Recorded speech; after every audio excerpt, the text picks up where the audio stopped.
Hey everyone, I wanted to just go ahead and share a little bit about my setup with my NTS-1, my Volca keys, and the KORG, the Arturia Keystep 37, which is my current keyboard of choice for this sort of setup. So I love these small little instruments and how simple they are, but it can be a challenge sometimes to just figure out how do they work together and to come up with a setup that works well. So I like this specific setup where you've got just one Volca and you've got an effects unit slash also an instrument of itself.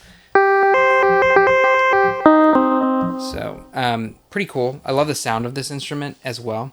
And I love that you can actually send audio directly from another source, like the Volca keys, send it into this one, have it be processed in here, and then sent out to your master out later on. So it kind of works as a little mixer. Another little trick I like to try, I actually don't know if I have it right here with me. Oh, here it is, I think.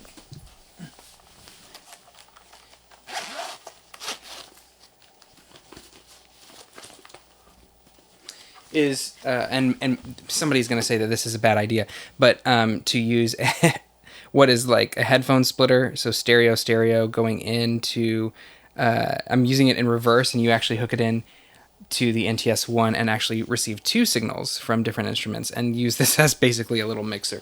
That's one way to do it, but it's kind of fun to do that. I like to do that, but in this case we're keeping things simple, just one signal in. There's no trim that I'm using on the NTS-1, so it gets full volume, whatever I've got set on the volume of this. So I guess the big question is really about how do I send music information from the sequencer and then also overdub play to another instrument at the same time with one keyboard. And so it's pretty easy, but it's a little confusing if you're not super familiar with how MIDI works. So yeah, we only have one MIDI out port on the Keystep 37, and yet I have two instruments that need to receive MIDI. So the simple solution is to use a Midi Y-Splitter. These are pretty cheap on Amazon, and they will just simply duplicate the signal. So MIDI, whenever you're talking over the MIDI cables, you can send up to 16 channels worth of information. So what I can send is two different channels at once through the Keystep 37. So I can send the sequence information as well as overdub key play information to two different channels. So what I do is I set the NTS-1 to channel 1 to be listening for MIDI information that comes across on channel 1. And I set the Volca keys to be listening for MIDI information coming across on a different channel, like channel 3. And that's what I have this one set to. So it's easy to change which channel the Volca keys is using. So hold memory down and press the power button. And I have it set to channel 3 because I worked with also the Volca FM, and I set that one to 2. There's no right or wrong. A lot of the times drums tend to be on channel 10.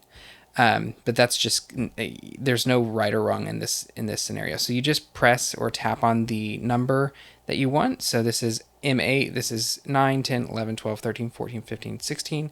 And so I'm going to set it to M3 or channel 3, MIDI 3. Then I hit the record button and it will set that. But you can also hit the play button if it's already set to what you want it to be. So then when I hold the shift button, I set the keyboard MIDI channel to channel 3, which it is. And now when I play, it's going to send data to the Volca keys. And also the control change, CC banks, it will also be sending data on channel 3, which is convenient because I've set some parameters here to be adjusted. So like this is the sustain, which actually comes in handy because a lot of the times if you just hit the stop button on this, okay, it didn't happen that time, but sometimes it will actually turn the sustain all the way down. It's kind of a quirk about the Keystep 37 and using it with the Volca line. As far as MIDI time is concerned and syncing time and stuff, there is benefit to using like a sync cable like this. So this says sync out, and it's going to the sync in on the NTS-1 digital. Actually, this cable right now is not going to be doing me any good, so I can actually disconnect it because it's not got any purpose. So just to make things a little simpler. But if I was using, like, say, a sequence, I had like the Volca FM over here, and I was playing a sequence over here on this, and I wanted this one to stay in time, but we were getting the master MIDI. The master clock was coming from the Arturia Keystep 37. That sync out will help keep everybody in sync, which is nice. But anyway, it's not really needed in this case. Use the internal sync. That's probably the best for this sort of setup. Okay, so last we record all of the sequences into the Arturia Keystep 37, which I've already done actually. And I need to go ahead and clear that out, because if I hit play on the 37, it's going to actually play the Volca keys as well. But yeah, so everything's already set back up here. So the last step here is in order to play to the NTS-1 at the same time that we're sending MIDI information to a channel 3, we need to hold Shift, keyboard play, and then press the MIDI channel that you want to play overdub notes to. And I'm going to hit 1. So now whenever I play over the top of the sequence, the MIDI cable is actually sending information on 2 channels, channel 1 and channel 3. And each of the instruments are listening on different channels, so they receive different information. So now if we play,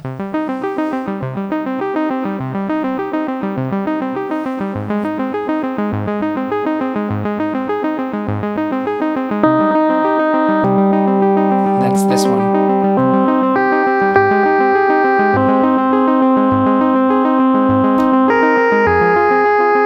And I've got to turn this knob to keep the sequence going.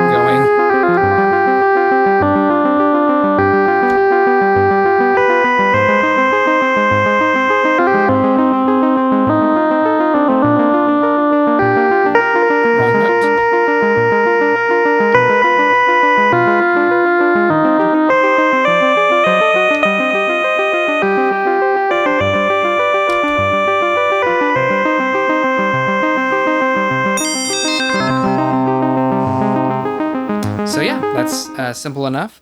You get the idea. So if you have any other questions, or if there's something that I could clarify for you guys, just go ahead and add that as a comment. I'd be happy to answer.